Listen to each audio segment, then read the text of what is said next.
नमस्कार, आप देख रहे हैं इंडिया संदेश। इस वक्त पूरे देश में ही नहीं बल्कि पूरे विश्व में श्री राम मंदिर शिलान्यास को लेकर एक अलग ही उत्साह है और इस शुभ घड़ी को लोग उत्सव की तरह मना रहे हैं। इसे लेकर नौजवान से बुजुर्ग तक के मन में एक अलग खुशी है। साथियों, इस समय श्री राम मंदिर आंदोलन की कई अनसुनी बातें सामने आ रही हैं। कई पुराने फोटोज वायरल हो रहे हैं, ढेर सारी कहानियाँ लोग सुना रहे हैं जो भी इस आंदोलन से जुड़े रहे हैं। तो आज हम भी एक ऐसे महान धर्म योद्धा की कहानी सुनाएंगे जिसे सुनकर आप जरूर गौरवान्वित होंगे और अपने आने वाली पीढ़ियों को बताएंगे। तो शुरू करते हैं बिना देर किए। एक साधारण सा युवा मध्य प्रदेश के राजगढ़ में एमकॉम की पढ़ाई करने वाला पहुंचता है उज्जैन के बजरंग दल के शिविर में और वहां से निकलती है एक ऐसी चिंगारी जिसने पूरे श्री राम मंदिर आंदोलन में घी का काम किया। उस शिविर से निकला एक ऐतिहासिक नारा जो हर राम भक्त की जुबान पर दौड़ने लगा। वो ऐतिहासिक नारा था, राम लला हम आएंगे, मंदिर वहीं बनाएंगे। यह एक ऐसा नारा था जो तब से लेकर आज तक श्री राम मंदिर आंदोलन का प्रतिनिधित्व कर रहा है। आप सोच रहे होंगे कि ये नारा देने वाला आदमी कौन है, तो हम आपको बता देते हैं। ये हैं बाबा सत्यनारायण मौर्य।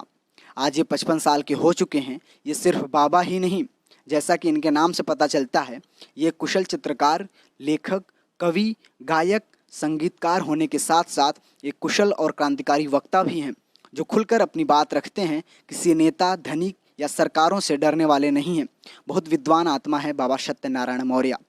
ये ऐसे क्रांतिकारी बाबा हैं जो भारतीय संस्कृति को विदेशों में भी खूब मजबूती से फैला रहे हैं और ये देश विदेश घूमते रहते हैं। अपनी यात्राओं में योग, कला, हिंदी तथा धार्मिक मान्यताओं का प्रचार बाबा जी अपने सामान्य दायित्व को बखूबी निभा रहे हैं। बाबा अपने मन के ऐसे सम्राट हैं जिन्हें अपनी सत्ता के लिए किसी बाहरी प्रमाण की आवश्यकता नहीं। बाबा जी किसी सांचे में बंधे नहीं हैं। गांव देहात के सीधेपन से लेकर विदेशों की आधुनिकता, खेल के मैदान से लेकर सागर तट तक, घरेलू कामकाज से लेकर टेक्नोलॉजी तक, योग से लेकर आधुनिक विद्यार्थियों के विषयों तक, बाबा जी सभी जगह सहज होते हैं। नवभारत टाइम्स और लोकसभा टीवी पर इन्होंने राम मंदिर आंदोलन से जुड़ी कई जानकारियां शेयर की। इन्होंने बताया कि 6 दिसंबर 1992 को अयोध्या में कार्यक्रम का सबसे पहले मंच संचालन इन्होंने ही किया था और उस वक्त वो आंदोलन प्रचार प्रमुख थे। आपको बता दें कि जिस वक्त अयोध्या में यह आंदोलन हो रहा था, उस समय अयोध्या की दीवारों पर जो ओजपूर्ण नारे लिखे गए थे वो इन्होंने ही लिखे थे।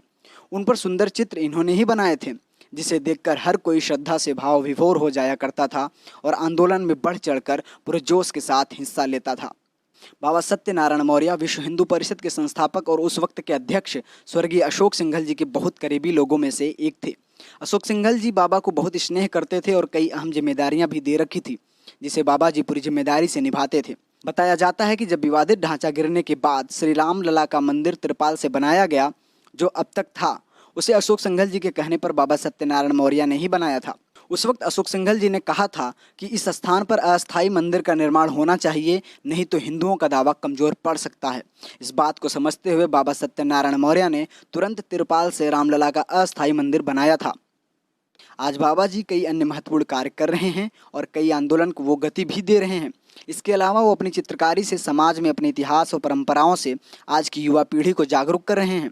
बाबा जी ने बताया कि अयोध्या में मंदिर परिसर में अयोध्या शोध संस्थान की तरफ से प्रदर्शनी लगाने की तैयारी चल रही है, जिसे बनाने में वो दिन रात लगे हुए हैं। उन्होंने बताया कि ये प्रदर्शनी 4 भागों में होगी, जिसका एक हिस्सा जन्मभूमि का इतिहास विषय पर होगा, जिसमें चित्रों और पेंटिंग के जरिए इतिहास बताया जाएगा। दूसरे भाग में राम की विश्व यात्रा, तीसरे भाग में पुरातात्विक प्रमाण और चौथे भाग में श्री राम मंदिर मॉडल की प्रदर्शनी लगेगी। साथियों, आपको बता दें कि बाबा सत्यनारायण मौर्य अभी हाल ही में सोशल मीडिया से जुड़े हैं। आप उन्हें फेसबुक पर बाबा सत्यनारायण मौर्य के नाम से सर्च कर सकते हैं और बाबा से जुड़े वीडियो और उनके गीत और भाषणों को सुनने के लिए आप यूट्यूब पर हिंदी में बाबा मौर्य के नाम से सर्च कर सकते हैं। उनके सोशल मीडिया प्लेटफॉर्म का लिंक आपको वीडियो के डिस्क्रिप्शन में मिल जाएगा। साथियों, आपको ये वीडियो कैसा लगा, आप लाइक, कमेंट और शेयर करके ज़रूर बताएं ताकि हम अयोध्या आंदोलन से जुड़े ऐसे महान धर्म योद्धाओं की कहानी आप तक पहुंचा सकें और अपने युवा पीढ़ी के साथियों को जागरूक कर सकें। जय हिंद।